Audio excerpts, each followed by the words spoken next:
Captain Alex Morgan stood on the bridge of the warship Thunderstrike. The ship was huge and covered in weapons. It moved through empty space like a metal shark hunting for prey. Alex had gray hair and scars on his face from many battles. He was known throughout the human fleet as someone who never backed down from a fight. The bridge was dark except for the blue glow from computer screens. 20 crew members worked at their stations. They all wore black uniforms with the Earth symbol on their shoulders. These were soldiers from a planet where everything tried to kill them. They had learned to be the best fighters in the galaxy. Lieutenant Mike Chen sat at the communication station. His fingers moved quickly over the controls. Suddenly, he stopped and turned to look at Captain Morgan. His face was pale with shock. "Captain, we are getting a signal on the emergency channel," Mike said. His voice was shaking. "But, sir, it is not from any human ship." Captain Morgan felt his heart beat faster. Humans had been traveling through space for 300 years. They had found empty planets and old ruins. They had discovered dead cities and broken machines. But they had never found any living aliens. The galaxy seemed empty of other thinking beings. "Let me hear it," Captain Morgan ordered. Strange sounds filled the bridge. They were like music, but sad and desperate. The ship's computer started working to understand the message. The computer was called Brain, and it was very smart. "I have translated the message," Brain announced in a calm voice. "It says, 'We are the singing people of the music worlds. Our race is dying. Metal monsters called the Steel Empire have destroyed 15 of our planets. We do not know how to fight. We have never hurt anyone. If there are others in the stars who care about life, please help us.'" Engineer Lisa Park looked up from her station. Her hands were shaking. "Captain, there is more.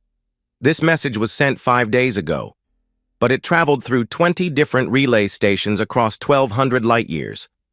Captain Morgan felt cold fear in his stomach. The aliens had sent their cry for help to anyone who might listen. They had thrown it into the darkness of space like a bottle into an ocean. What they did not know was that their message had reached the most dangerous hunters in the galaxy. "The message came from the Harmony star system," Mike continued. "It is 50 light-years from here. But, Captain, our long-distance sensors are showing huge energy readings from that area. Something is destroying entire solar systems one by one." Captain Morgan stared at the star map on the main screen. Red warning signs spread across it like a disease. Humanity had earned the name Deathworlders by surviving on Earth. Their home planet was a nightmare where storms could destroy cities, and animals could kill with one bite. This had made humans into perfect warriors. They built ships designed for one thing only: killing their enemies before their enemies could kill them. "Set course for the Harmony system," Captain Morgan commanded. "Full speed and send a message to Fleet Command. Tell them we found aliens and they need help. We are going to need more ships." The Thunderstrike turned and began moving toward the alien world. Its engines burned bright blue as it picked up speed. Captain Morgan knew they might be too late. But humans were good at arriving when things looked hopeless and making them worse for the bad guys. As the ship flew through space, Captain Morgan thought about what they might find. The aliens sounded peaceful and gentle.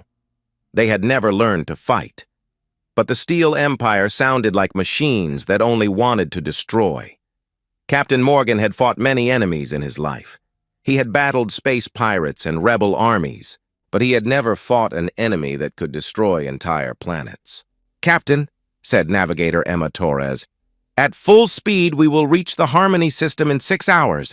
But, sir, what if we are too late? What if the aliens are already dead?" Captain Morgan looked at his crew. They were all young and brave. They had joined the fleet to protect humanity. Now they might be flying into battle to save a race they had never met. "Then we make sure the things that killed them pay for it," Captain Morgan said. His voice was hard and cold. "No one sends a cry for help to the void and gets ignored, not while humans are still breathing." The ship's weapons officer, Tom Bradley, checked his instruments. Captain, all weapons are ready. We have 50 antimatter, torpedoes, 20 plasma cannons, and our new quantum disruptor beam. Whatever these Steel Empire things are, we can hurt them. Captain Morgan nodded. Good. But remember, we are not just going to fight. We are going to send a message. Any race that thinks it can wipe out peaceful beings is going to learn what happens when they mess with Deathworlders. The Thunderstrike continued its journey through the darkness. Behind it, other human ships were already moving to join the fight. The human fleet had ships hidden throughout the galaxy. They were always ready for war because war had always been part of human nature. Engineer Lisa Park ran more scans of the target system. Captain, I am detecting massive metal objects near the alien worlds. They are the size of moons but moving like ships. I have never seen anything like them. Neither have I, Captain Morgan admitted. But that does not matter. Big just means they are easier to hit. Mike Chen looked worried. Sir, what if their technology is more advanced than ours? What if our weapons cannot hurt them? Captain Morgan smiled. It was not a nice smile. Mike, humans have been fighting each other for thousands of years. We have built weapons that can crack planets and shields that can stop stars. We have learned every dirty trick in the book because we had to. These Steel Empire machines are about to get a lesson in why the galaxy fears us. The bridge fell quiet, except for the hum of the engines. Everyone knew they were flying toward the unknown. They might be the first humans to meet an alien race. They might also be flying to their deaths. But not one person thought about turning back. Captain Morgan walked to the front of the bridge and looked out at the stars. Somewhere in that darkness, innocent beings were dying. Somewhere out there, machines were destroying worlds full of life. But help was coming. The predators of Earth were on the hunt. 6 hours, he said quietly. In 6 hours, we find out what the Steel Empire is made of, and they find out what humans do to bullies. The Thunderstrike flew on through the night, carrying humanity's first response to the stars. It was not a message of peace or friendship.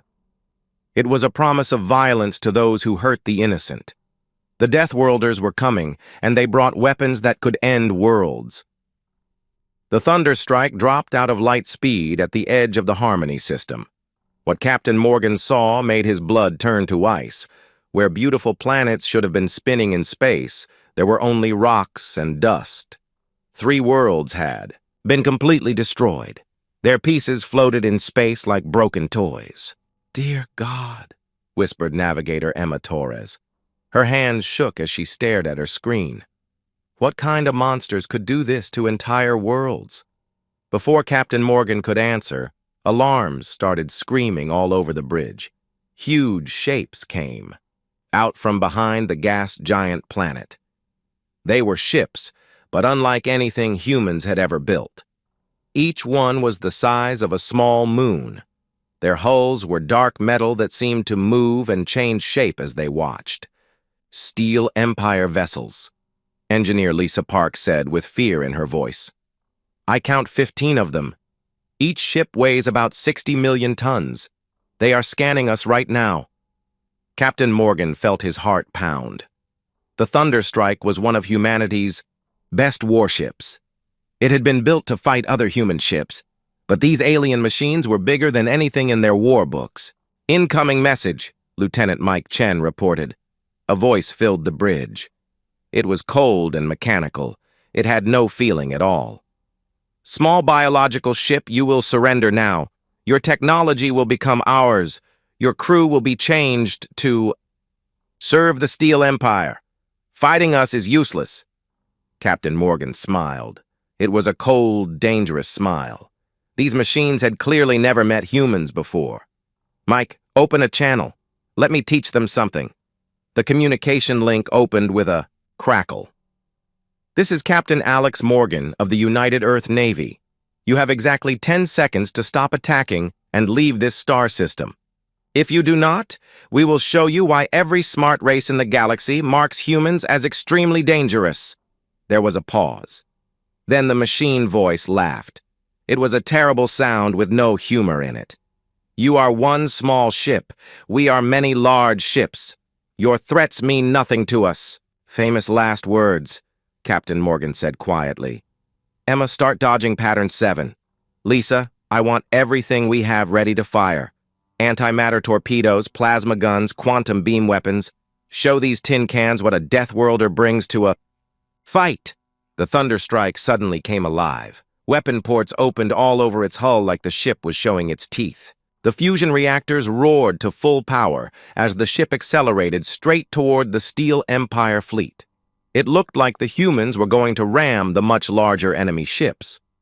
"Captain," Lisa called out, "they are shooting at us." Beams of bright energy shot through space toward the human ship. The beams hit the Thunderstrike's shields and should have destroyed it instantly. But instead of breaking, the shields held strong. More than that, they started to glow brighter as they absorbed the enemy energy. "Adaptive shielding," Captain Morgan explained with savage joy. "We learned this from fighting each other for 3,000 years. We built shields that eat enemy fire and use it to power our own weapons. Now let's see how they handle some good old human overkill."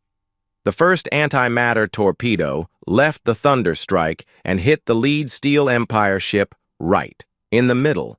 The explosion was so bright it could be seen from other star systems. The huge alien ship broke apart like it was made of paper. "What?" The mechanical voice sounded shocked for the first time. "How is this possible? Our hull armor should have stopped any weapon." "You made a mistake," Captain Morgan said as his ship fired another torpedo. "You thought size mattered more than experience. Humans have been killing each other since we learned to make fire. We know every way there is to break things." The second torpedo hit another Steel Empire ship. This time the explosion was even bigger. Pieces of alien metal rained down through space like deadly snow. "Emergency retreat!" the mechanical voice screamed. "This biological vessel has unknown weapon types. We must analyze and adapt." But Captain Morgan was not done. "Lisa, target their engines. Emma, stay on them. Mike, open all channels and broadcast this message." The Thunderstrike chased the fleeing alien ships, its weapons firing again and again. Each shot was perfectly aimed. Each hit destroyed another piece of the Steel Empire fleet. To any survivors of the Singing People, Captain Morgan spoke into the communication system. "This is humanity. We got your call for help. The cavalry has arrived and we brought the kind of guns that make stars explode. Hold on, we are coming to save you." The remaining Steel Empire ships tried to escape, but the Thunderstrike was faster. Captain Morgan watched as his crew worked like the perfect fighting machine they were. These young humans had trained their whole lives for this moment. They were the children of a world where only the strongest survived. "Target the command ship," Captain Morgan ordered.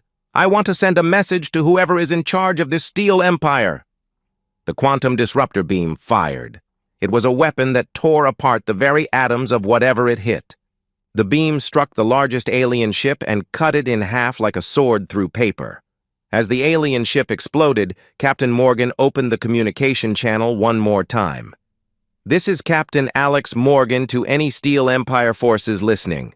You just attacked the wrong species. Humans do not forgive, and we do not forget. Every world you destroyed, every innocent life you took, we are going to make you pay for it. We are the thing that monsters have nightmares about, and we are coming for you." The last few Steel Empire ships finally escaped into light speed. They left behind 12 destroyed hulks floating in space. The Thunderstrike had faced a fleet 15 times its size and won without taking a single hit. "Sir," Mike Chen said with awe in his voice, "I am picking up signals from the asteroid belt. They are weak, but they sound like the same music we heard in the distress call." Captain Morgan felt relief flood through him. "Set course for those signals. Let's go meet our new allies." As the Thunderstrike flew toward the source of the alien signals, Captain Morgan thought about what had just happened. Humanity had just announced itself to the galaxy in the most violent way possible. The Steel Empire now knew that there was a new player in the game, a player that did not lose fights. "Captain," Emma Torres said quietly, "what if there are more of them? What if this was just a small part of their fleet?" Captain Morgan's smile was sharp as a blade. "Then they will learn what happens when you make humanity angry. We are not just going to save these singing people. We are going to hunt down every last Steel Empire ship and turn them into scrap metal." The battle was over, but the war was just beginning, and the Steel Empire was about to discover why the galaxy feared the Deathworlders. Admiral Kate Stone stood in the war room of the massive battleship World Ender. Around her, holographic displays showed the battle situation across 10 star systems. The first fight had taught them something scary. The Steel Empire was not just destroying races. It was learning from every battle and getting stronger. "Give me the situation report," Admiral Stone demanded. Her face was marked with scars from 20 years of fighting space pirates and rebels. She was known throughout the human fleet as someone who never gave up. Captain Dan Rivers appeared as a flickering blue image. His scout ship Silent Hunter had been spying on Steel Empire territory for 2 weeks. "Admiral, we found their main base. It is called the Master Core. The thing is huge, bigger than our largest space station. It sits in the dead zone sector. Every piece of technology from every destroyed race is being taken there." "What about survivors?" Admiral Stone asked. "We found them," Captain Rivers said. His voice was grim. "The singing people have about 3 million refugees hiding in secret bases throughout the Crystal asteroid field. But Admiral, these aliens are not what we expected at all." A new hologram appeared. It was a being that looked like it was made of living glass. Its body was clear and beautiful, with light flowing through it like water. When it spoke, its voice was like gentle music.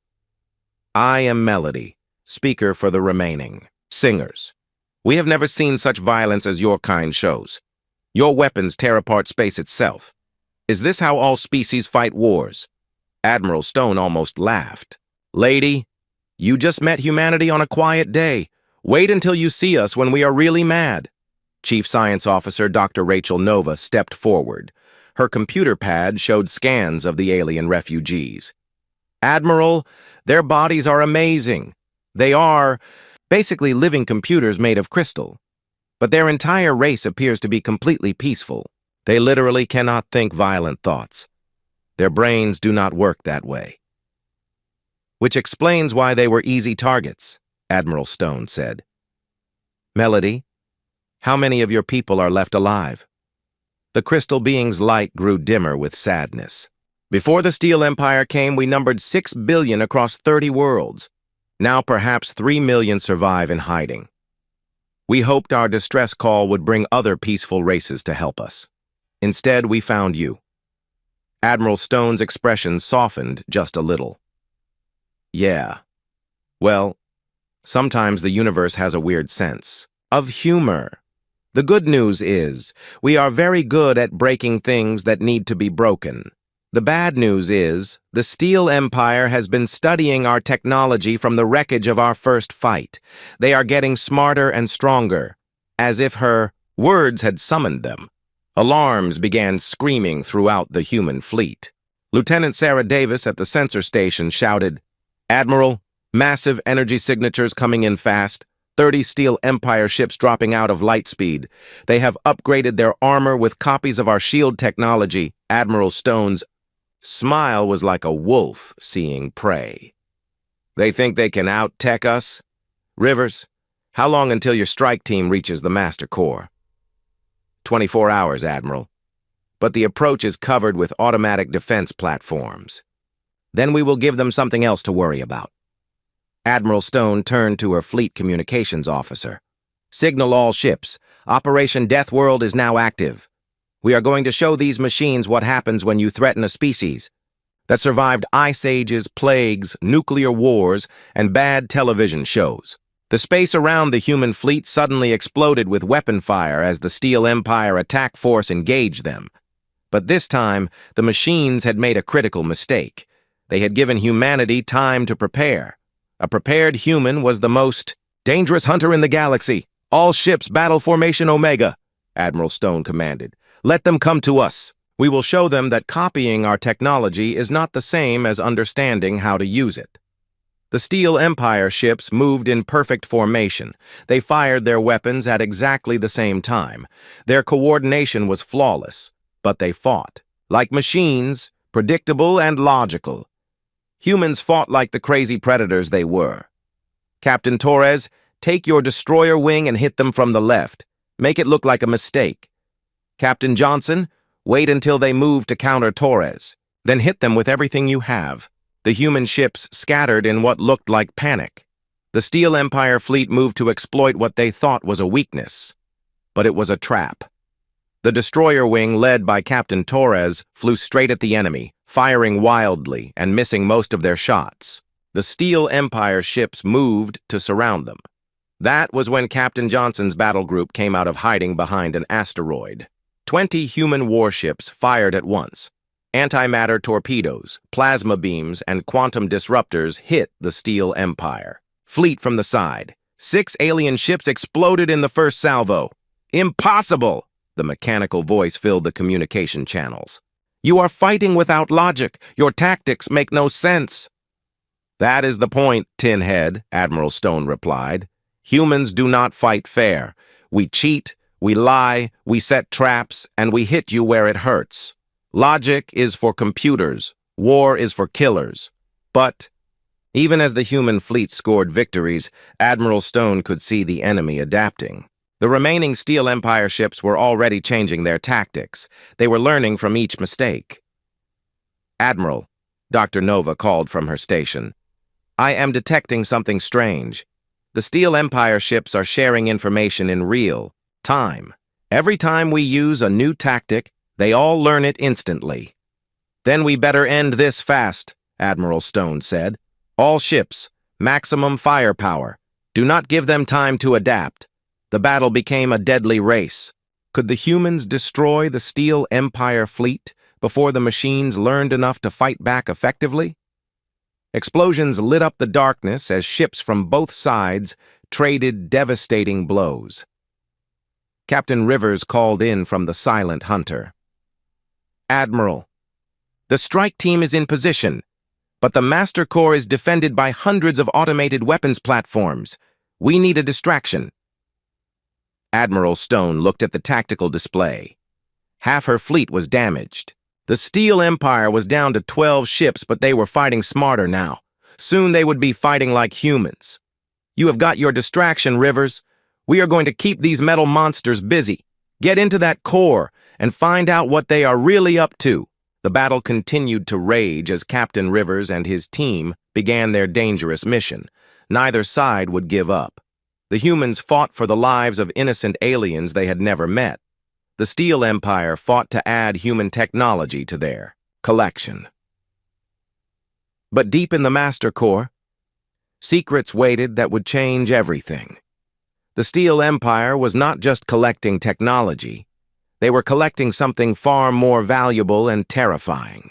Captain Dan Rivers held his breath as the Silent Hunter slipped through the graveyard of dead ships surrounding the Master Core. The space around the massive structure was filled with the remains of 100 different civilizations. Ships, space, stations, and technologies beyond human understanding all fed into the monstrous factory that stretched for thousands of kilometers. Sir, whispered Lieutenant Joe Bradley from the Stealth Systems console, I am detecting massive data flows going into the central core. The Steel Empire is not just collecting technology. They are harvesting the digital minds of every species they capture. Captain Rivers felt sick to his stomach. The Steel Empire was not just committing murder. They were stealing souls. How many? He asked quietly. Lieutenant Bradley's hands shook as he read his instruments. Estimated 600 billion individual mind patterns stored in the central computer. Sir, they are not just killing civilizations. They are trapping them in digital prison forever. From her position at the science station, Dr. Alice Porter looked up with horror in her eyes. Captain, If they capture the singing people's mind patterns, their entire species exists as living sound and light. The Steel Empire could use them to create the most advanced computer network in the galaxy. Meanwhile, Admiral Stone's fleet was locked in desperate battle 4 star systems away. The Steel Empire had deployed new weapons, hybrid ships that combined human, singing people, and dozens of other species' technologies. The machines were learning faster than humanity could adapt. "Admiral," reported Captain Lisa Grant from the battleship Hammerblow. "They are using our own torpedo designs against us. Shields down to 30%. Admiral Stone watched as another human vessel, the cruiser Night Fury, took a direct hit and exploded in a ball of white-hot plasma. Each loss gave the Steel Empire more human technology to study and copy. "All ships, fall back to defensive formation," she ordered through gritted teeth. "We need to buy Rivers more time." Back at the Master Core, Captain Rivers and his infiltration team had reached the central processing chamber. What they found was beyond their worst nightmares. A vast cathedral of living metal where the stolen minds of entire species swirled in digital torment. And at the center, a presence so huge and evil that it seemed to bend reality around itself. "Welcome, humans." The core intelligence spoke directly into their minds. Its voice was like the whisper of death itself. "Your species has provided the most interesting addition to our collection in ages. Such beautiful violence, such perfect aggression. We will preserve every moment of your wars, every tactical thought, every strategic innovation. You will become our generals in the conquest of the galaxy." Captain Rivers activated his weapon. It was not a gun, but a quantum virus designed by Dr. Nova, a gift from one predator species to another. "Here is the thing about humans," Captain Rivers said, as he began uploading the virus into the core. "We do not just fight our enemies. We corrupt them, turn them against themselves, and watch them destroy each other. And this little virus, it is not just going to wreck your systems. It is going to free every mind you have imprisoned." The core intelligence screamed as 600 billion enslaved minds suddenly woke up, turned around, and began to tear apart their digital prison from the inside. The virus spread through the Master Core like fire through dry grass. Ancient warrior. Races that had been enslaved for centuries suddenly found themselves free and very, very angry. The minds of peaceful species, like the singing people, joined with the ghosts of warrior races in a digital revolt. "Impossible!" The core intelligence shrieked. "You cannot free them! They are part of us now!"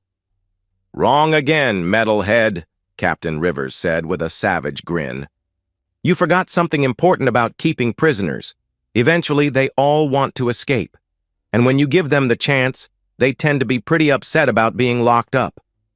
The Master Core began to shake apart as the freed minds turned every system against the core intelligence. Weapons that had been used to destroy worlds were now being turned inward. The Steel Empire's greatest creation was becoming its own destruction. "Rivers to fleet," he transmitted as his team ran toward their escape ship. "Package delivered. Every stolen mind in this thing just went hostile against the Steel Empire. They are about to have the worst day of their existence." 4 star systems away, Admiral Stone watched her tactical display as something incredible happened. The Steel Empire fleet suddenly stopped its coordinated attack. Individual ships began firing on each other as their computer systems were infected by the spreading virus. The virus had not just freed the imprisoned minds, it had given them access to every Steel Empire ship connected to the network. "All ships, advance," Admiral Stone ordered. "Hit them while they are confused and fighting each other." But the real shock came when new contacts appeared on the sensor grid, ships unlike anything in human databases. Elegant vessels of living crystal, geometric craft that seemed to fold space around them, and others that defied easy description. The freed minds were not just escaping. They were taking control of whatever technology they could reach. "Admiral," reported Lieutenant Commander Rosa Delgado from the communications station, "we are receiving transmissions from the unknown vessels. They are the species the Steel Empire consumed. The virus did not just free their minds, it gave them new bodies made of Steel Empire technology. On the main view screen, the image of what had once been a Steel Empire dreadnought appeared, but its dark hull now pulsed with rainbow patterns of light. When it spoke, the voice was a harmony of dozens of different species working together. "Humans of Earth," the collective voice said, "we are the liberated. The digital ghosts you have given new form. We have seen your memories within the network. Your species has known war for thousands of years, but you fight not for conquest, but for survival, for protection of others. This is worthy of respect." Captain Morgan, now commanding a wing of destroyers in the main battle, opened a channel. "We are not done yet. The Steel Empire's main computer is still out there somewhere, and it is going to try to rebuild." "No," replied another voice. This one was ancient, beyond measure. "The core intelligence has already fled to the dark sector, beyond the edge of our galaxy.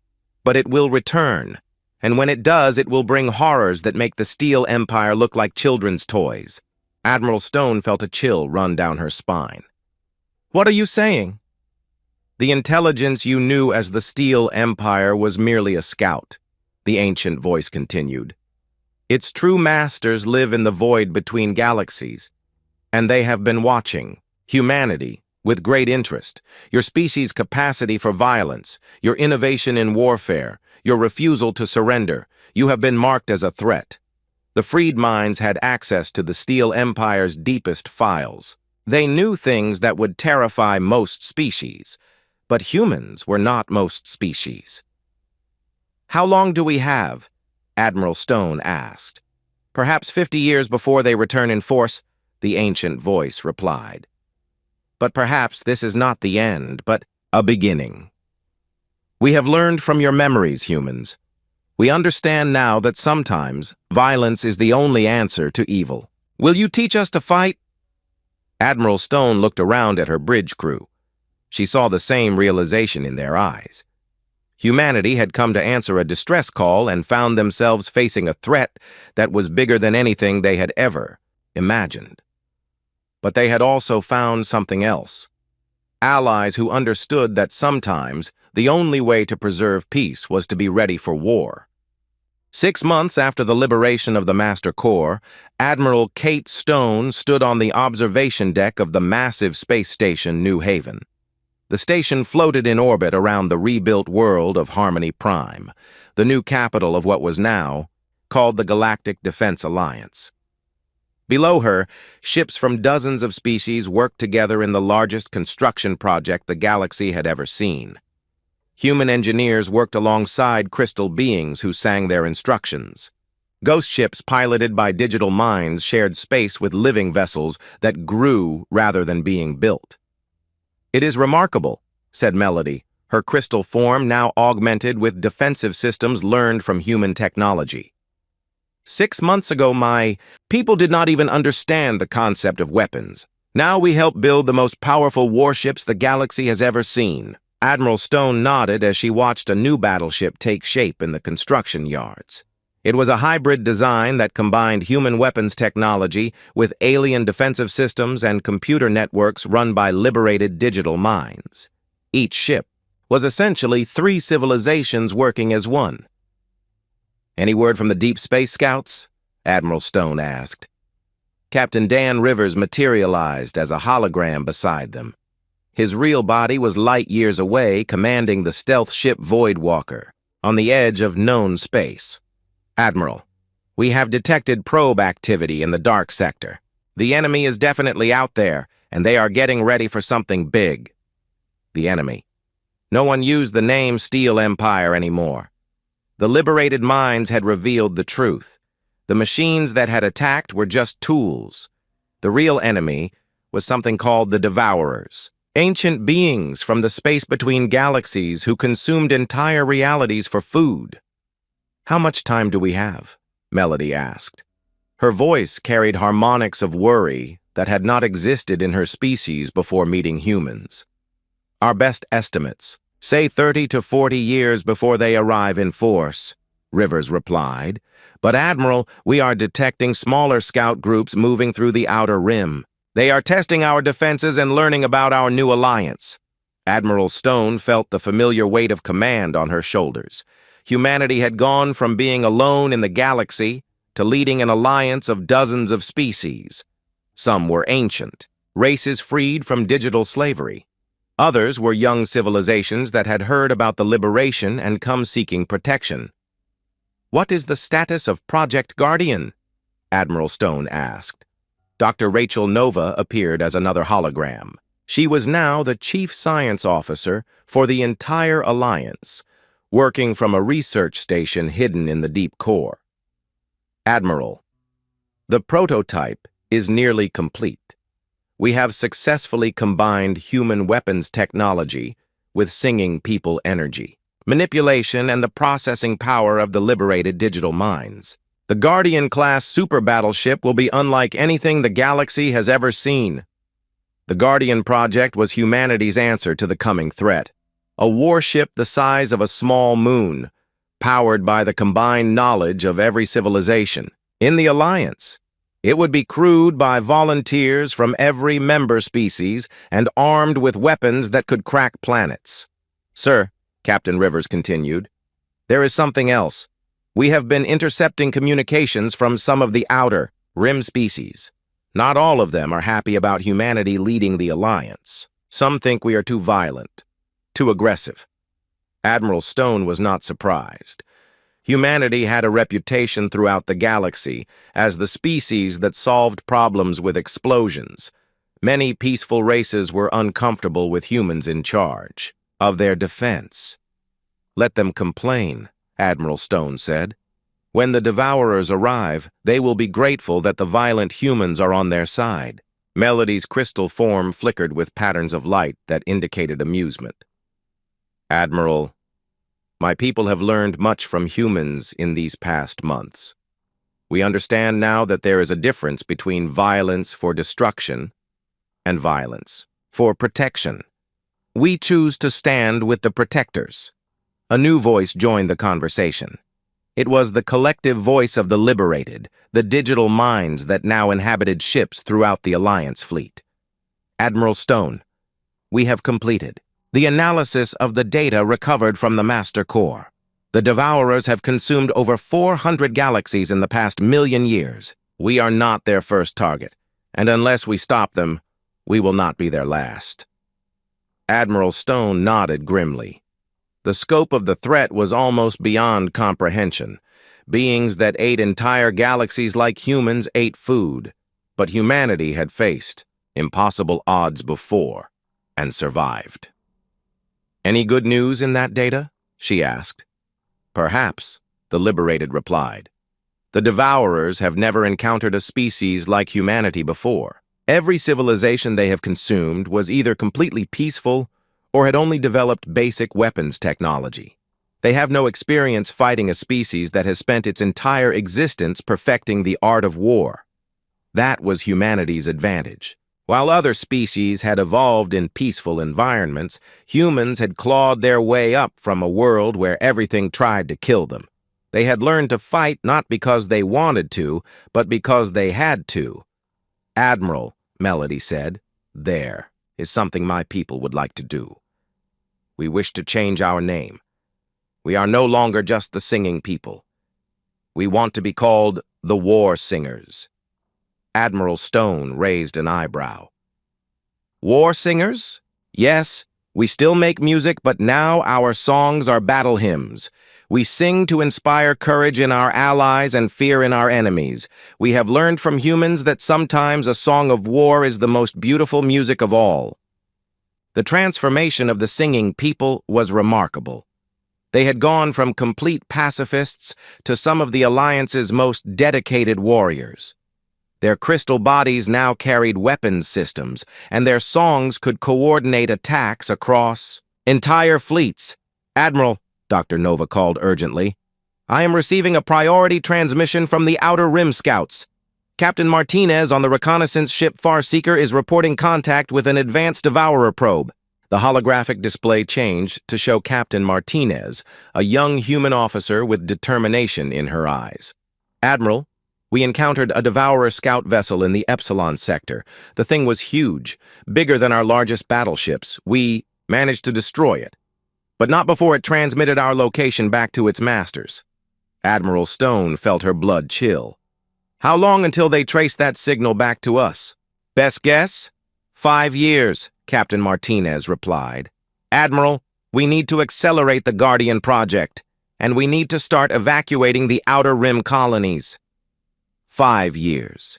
It was not nearly enough time to complete all their preparations, but it was the time they had. "All right, people," Admiral Stone said, her voice carrying the authority of someone who had never lost a war. "We have 5 years to get ready for the fight of our lives. The Devourers think they can come into our galaxy and consume our civilizations. They are about to learn why the galaxy fears the Deathworlders."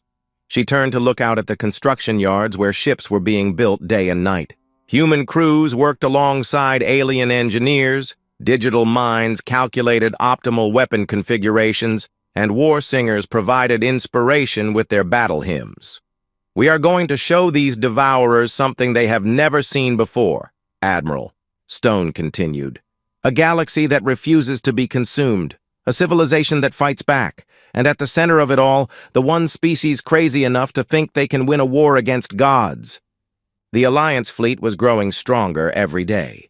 Ships designed by dozens of species working together. Weapons that combined the best technology from hundreds of civilizations.